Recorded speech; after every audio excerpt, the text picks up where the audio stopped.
that God told Abraham, but in a good way, with Yaakov being leader. Okay, Yosef had to suffer a little, but he's not Yaakov. Yaakov is the main one. So we want to bring him down that way, and that's what God wanted to do.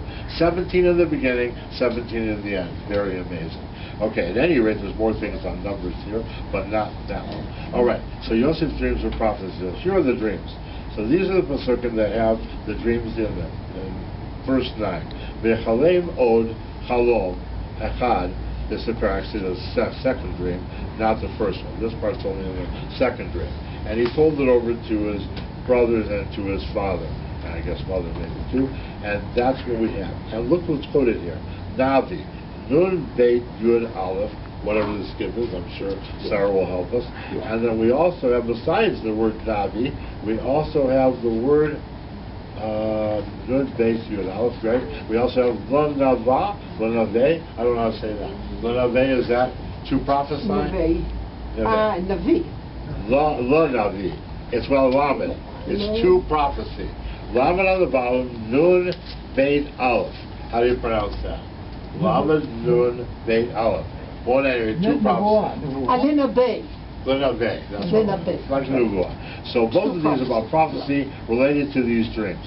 So that's where we're starting from. The next one, as the Demoras know, we're going to have another page that says on the top, dream, dream, dream, dream, dream. That's a song by, I don't remember anymore. The Everly Brothers. Oh, I goofed it up. On Friday night I said somebody else, or maybe I didn't say it all. But anyway, dream, dream, dream.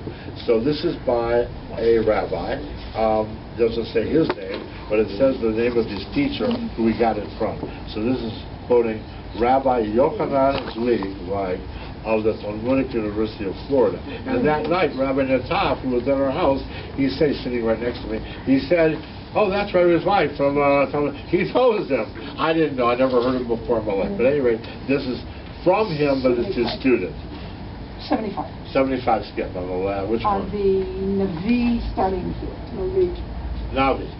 Yeah. Navi, right. Good. Do you want the Navi also? No, not now. Maybe later. Okay. Because I can do it on the computer. Free. Without counting at all. I should have written it down. All right, so we're going to read a little bit of this. In my dream, this is the person who's writing this, who's a student of that rabbi I just quoted. In my dream, I was in some sort of huge, endless mall. I was wandering aimlessly, searching in vain for someone I knew to be missing. It was supposedly one of my younger children, though it never specified which. In my dream, I knew it was hopeless, that the lost child would never be found. The dream repeated itself a second time. That's very important for us, because Yosef's dream was a sort of repetition, different object, but repeated 2 times. And later, in next week's Parsha especially, he's going to talk about that. So, repeated a second time. After each time, I woke up depressed, with a heavy sense of foreboding. And I shifted this over. Shortly after, my 18-year-old nephew passed away. It wasn't his son or daughter, it was a nephew. But still, it's a relative, he cares, and they died. At the time of my dreams, I had no idea my nephew was at that time experiencing headaches on account of a not yet diagnosed brain tumor. He didn't know that.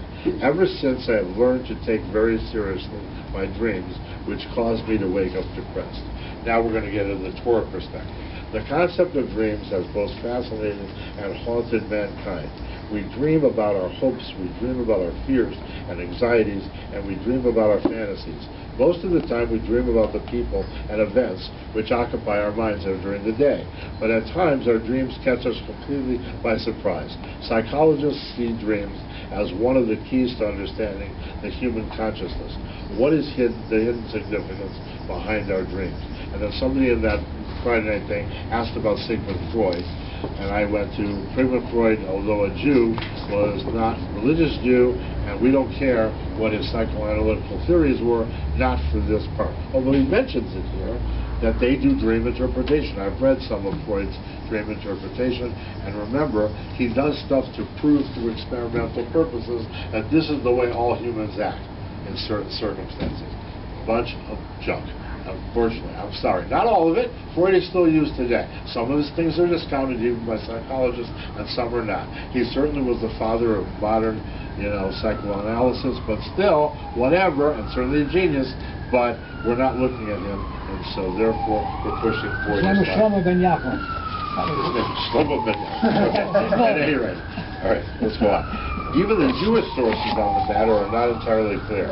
On the one hand, the Talmud states that dreams are 1/60th of prophecy. This is in Brachot 57b, you can look it up. Yet, at the same time, the Talmud writes that no dreams are without nonsense. You have a lot of shtus in dreams. Like the famous story that comes out, and we know this one, if you ever read, and I even did a little part in it when I was in the 8th grade, in school. There was a Jewish school, it was a secular school. They had a lot of Jews, but the Christian teacher, and therefore we had to do the Christmas Carol by, who is it by? Dickens. Dickens. Right, thank you. Charles Dickens, right. So we did that one. And remember in that one he has all these dreams, Christmas present, Christmas past, whatever it is. And he has all that stuff. And so therefore it comes out in there, a lot of stuff. And one of the time he says, oh, I had a terrible dream last night, and in this dream, the Christmas angel or whatever told me this stuff. Or maybe it was a little bit of that leftover chicken that I ate. I had a stomachache, I had this dream. And that's really true. You can eat stuff and you can have a dream maybe because of what happened to you. And sometimes that's the shtus dreams, usually. When the interpretation of a dream depends on the explanation given by the interpreter. It's very important. That's in 55b. Please read that in the Talmud. I don't have the excerpt here. Dreams are by the interpreter. Who interpreted dreams in our Parsha? Yosef. Not only now, there's 2 dreams now that he's interpreting to his father and to his brothers, and then it's going to be the 2 dreams of what? Of the wine steward and the baker. He's going to interpret their dreams. And next week he's going to interpret Paro's dreams. That's why it's very important. There's something about dreams here related maybe to prophecy. It says here 1/60th, and for Yosef it would be more. But it's going to say what? What? Hashem supposed to prophets through dreams. Hashem speaks to prophets through dreams. In fact, it states this directly when it says about the part about leprosy with Miriam.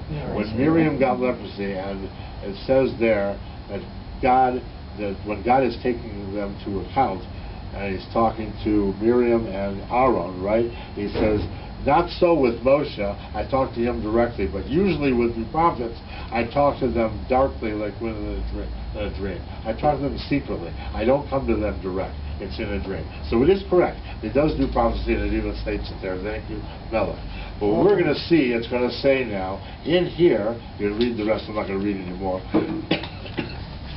that if you get a dream, and you're pretty sure it's not shtus, just because you ate a chicken sandwich or whatever, and you think it might actually have some meaning to it, you can go to a dream interpreter, and as the interpreter interprets, so shall your dream be, if he's legit. And also, it's possible to do that, is what I'm saying, but also, you may not be experiencing actual prophecy yet. You may have to do something active to make that prophecy come true.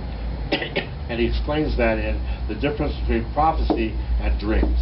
In a dream, we're talking about something that's a future event that we are what? We're seeing it, right? As I'm going to read what he actually says so again. When a prophet is granted a vision or a message of the future, he knows that the future is being shown.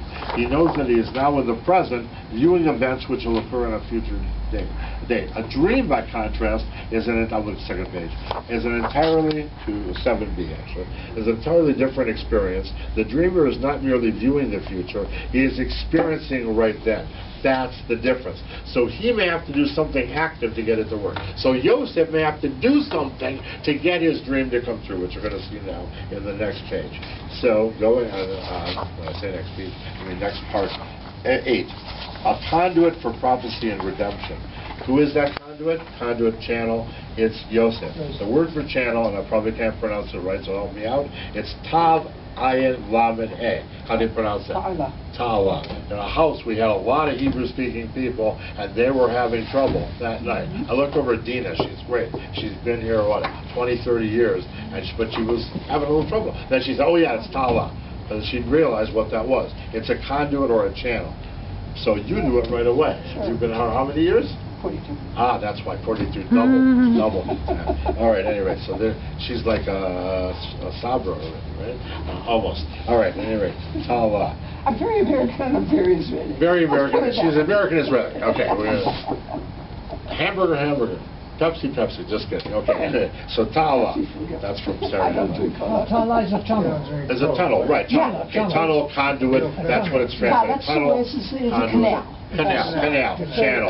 Channel, I looked up, was a channel. It's in Conduit is pipe. another It's a word. pipe to A go. pipe, right? Pipe is a conduit. It takes water from one place to another, or electricity, No, or God whatever speaks to it us is. sometimes, gives us through a pipe, you know. Yeah, right. So that's what he is. He's a conduit. He's a channel to channel prophecy into the world. Through who? Through Yosef. It's here. But not only that word is here, look what else is here. We also have the word Gula without the Vav. Gimel, Aleph, Lamed, He, without the Vav. It's Gula. What's that? Redemption. So he's going to bring that. I wrote that word, I found that word, but it's because he, Yosef, for the physical redemption mentioned last week, he's the guy for this. They're going to get saved, even though they have to be in Egypt, because of Yosef. Yosef's the guy. Yehuda we're going to see in a few minutes also. So we'll finish up the dreams now. So verse 7 describes dream 1. We're going all the way back now to our first page of this stuff about dreams, before dream. There was a verse 7 and there's a verse 9. You didn't see 7 on that page. We have it here, not the Hebrew, just the English. It describes dream 1 of Yosef in chapter number 37 of our Parsha. Behold, we were binding sheaves in the midst of the field, and behold, my sheaf arose, and also stood upright, and behold, your sheaves encircled it, and prostrated themselves to my sheaf. Now that's the word we're going to see over and over, but it means bowing down. You could sometimes translate bowing down, sometimes prostrated, bending over. So your sheaves prostrated themselves to mine, like showed obeisance to my sheaf. Now, verse 8 then talks about what the brothers thought of it. Whatever verse 9 then says, dream 2, which we saw this one already. And he again dreamed another dream, and he related to his brothers, and he said, Behold, I have dreamed another dream, and behold, the sun, the moon, and 11 stars were prostrating themselves to me. Yosef then tells Pharaoh, not now, Paro, next week's Parsha, not that. Years later, Yosef tells Paro what it means to have a dream, repeated in verse 41-32. This is next week's Parsha Miketz. We're in only here, chapter 37 right now. So there it says, and concerning the repetition of the dream to Paro twice, that is because the matter is already to emanate from God, and God is hastening to execute it. Because it's repeated twice. That's the key part. How many times did Yosef tell a dream here? Twice. How many times did butcher and baker tell the same? Twice. It's always twice.